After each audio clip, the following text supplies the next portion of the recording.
Christmas time. In the Philippines, starting Christmas time is September 1, mga ka-my-friend. So, tara na mga ka-my-friend. Mag-deco na kayo ng mga Christmas tree nyo, mga ka-my-friend. Tara, umpisahan na nyo mga ka-my-friend at inumpisahan ko na. Tara na mga ka-my-friend.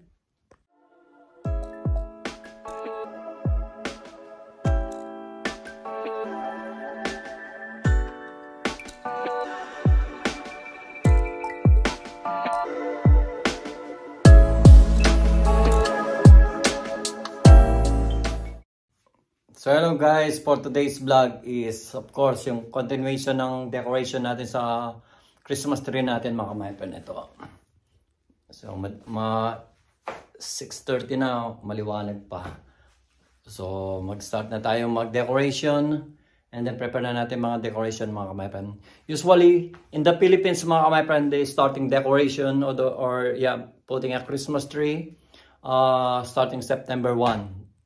Nag-start na silang maglagay ng mga decoration sa bahay-bahay nila at sa mga bubong at halaman mga ka-my-friend. So tayo dito sa Germany, mag-start na rin tayo maglagay ng Christmas tree at Christmas decoration mga ka-my-friend. Tara na! So guys, start na tayo. Bala ito pa. Thank you so much Claudia sa mga Christmas decoration. Thank you, Claudia. Yung iba mga ka-my-friend bigay ni Claudia. Yung boss kong mini job ko. Tapos lalagay natin itong I love Papa. Yan mga ka-my-friend. Diba? So mga ka-my-friend, marami kami yung Christmas decoration. Bigay na lang ng mga amo. Diba? Gusto mga paglagay mga ka-my-friend. Nakakamiss kasi yung Christmas mga ka-my-friend. Like in the Philippines, they starting building a Christmas tree or put decoration sa mga bahay-bahay nila mga ka-my-friend. That's all.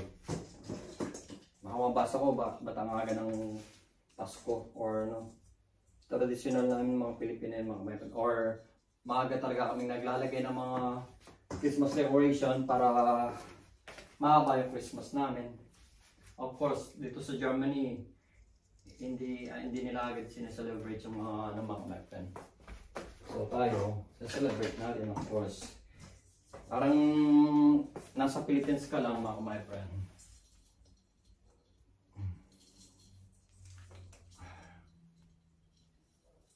Nakakamiss din kasi yung Pasko, lalo na sa Pilipinas. Sobrang saya ang pamilya mo sa Pilipinas mga ka-my-friend. Talagang sineselebrate nila yung Pasko, yung Christmas Eve, New Year's Eve. Yeah, napakasaya sa Pilipinas talaga. Sana someday makauwi kami ng Christmas din sa Pilipinas mga ka-my-friend. Doon kami makapag-celebrate ng Christmas namin. Sana. In the future, malay mo in 10 years mga ka-my-friend, in 5 years. Who knows mga ka-my-friend, who knows. Diba? Ganda. Mabis lang yan mga ka-my-friend. Marami tayong mga Christmas deco na ilalagay. Of course, taas na. Kailangan ko ng chair. Upuan mga ka-my-friend. Mataas na yung tinaas ko kasi para mas maganda naman siya mga ka-my-friend. Para mapilm natin yung Pasko. Mahaba yung Pasko natin mga ka-my-friend. Every year naman mga ka-my-friend, I put a Christmas tree September or October naglalagay na ako ng Christmas tree. At excited din ako sa Pasko. Masaya kasi yung Pasko mga ka-my-friend. Para sa bahay mo, the spirit of Christmas na sa bahay mo mga ka-my-friend. Diba? Logistic. Wala naman mawawala eh. Tsaka traditional lang mga Pilipino na naglalagay agad ng Christmas decoration sa bahay mga ka-my-friend. Like yun nga mga ka-my-friend. Lahat ng mga Pilipino is naglalagay excited sa mga lalo na yung mga batang nagkakaroling. Every night pumunta sila sa bahay-bahay, hindi nagkakaroling sila mga ka-my-friend. Ganyan din ako mga ka-my-friend nung bata pa ako. Ganun na po. So time lapse muna tayo mga ka-my-friend, time lapse.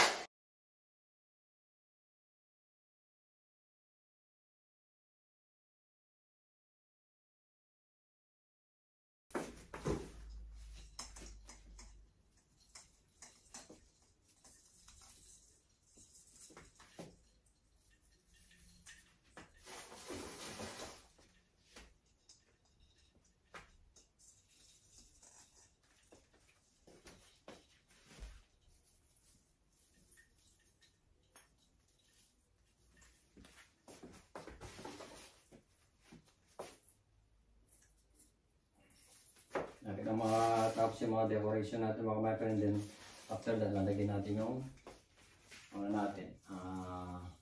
Christmas light natin mga my friend.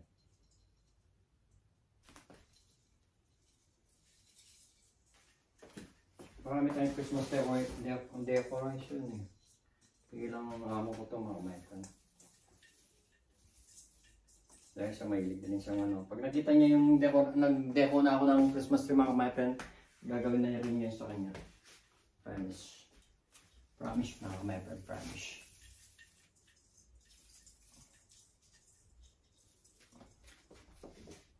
Okay na lang mga my friend.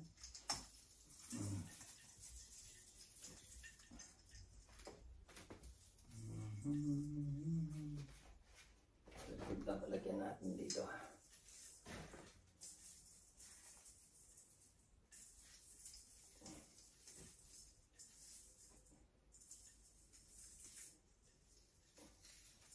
Pagdating ni Vanessa, tapos na yung pagde-decorate, di ko man siya nahintay mga my friend.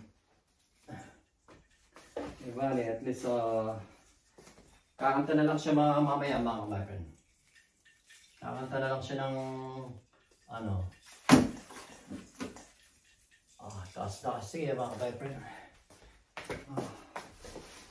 Saan pa ba? Dito.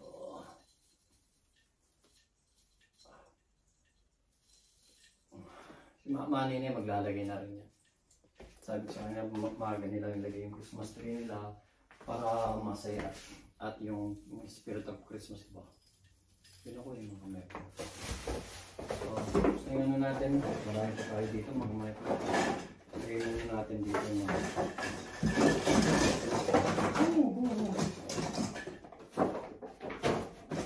mga mepo, no? Ganda nito. Siyempre, lagyan natin to dito. Or dito. Yan.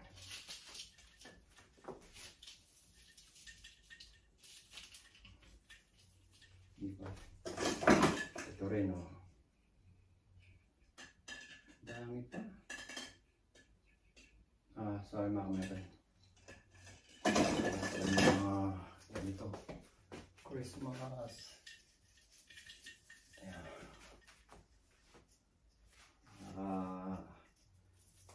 Excite.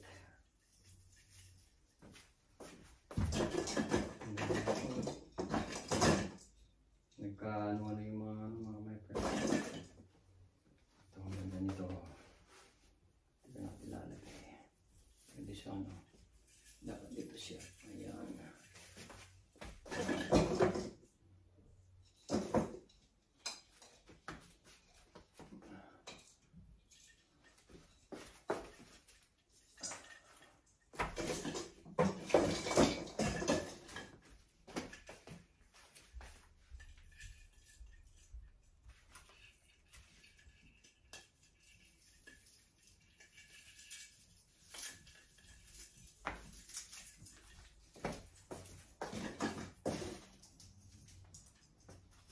Stars.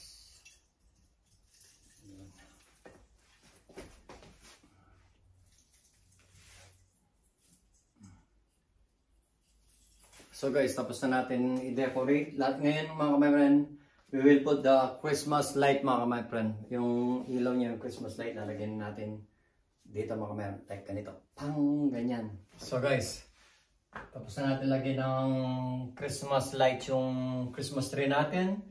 So, try na natin isindihan mga my-friend. If kulang pa siya ng Christmas light, dadagdagan na lang natin mga my-friend. Of course, lalagyan natin itong bigay ni my-friend baby at saka yung bigay ni Claudia mga my-friend. Of course, misindi. Lagyan natin sa baba or dito. Dito. Dito. Dito mga my-friend. Diba? O, sindihan na natin mga my-friend. Pasensya na mga my-friend. Parang yung natin. Of course, hindi na natin mga kamay kung effective siya. So, nice.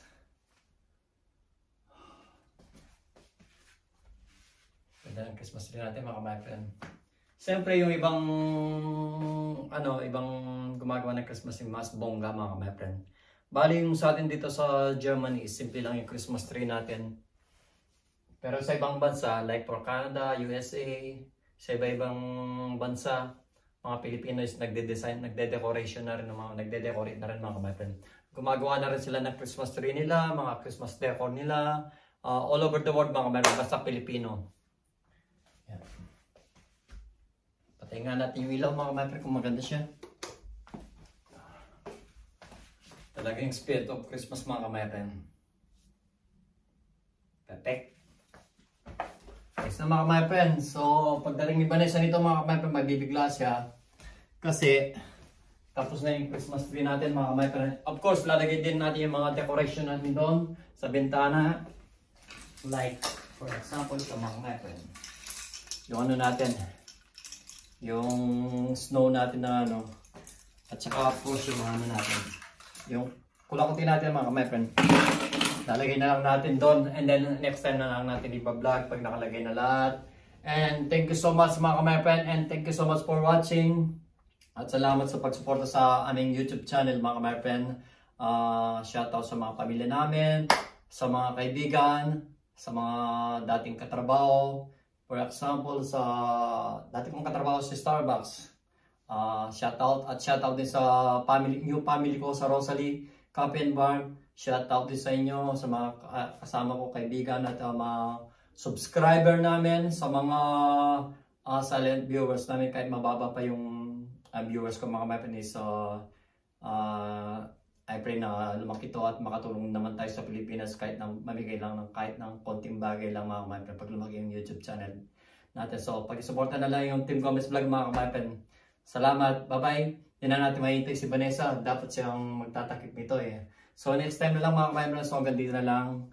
And so much. Shout out sa mga pamilya namin. Bye-bye. Takpan na.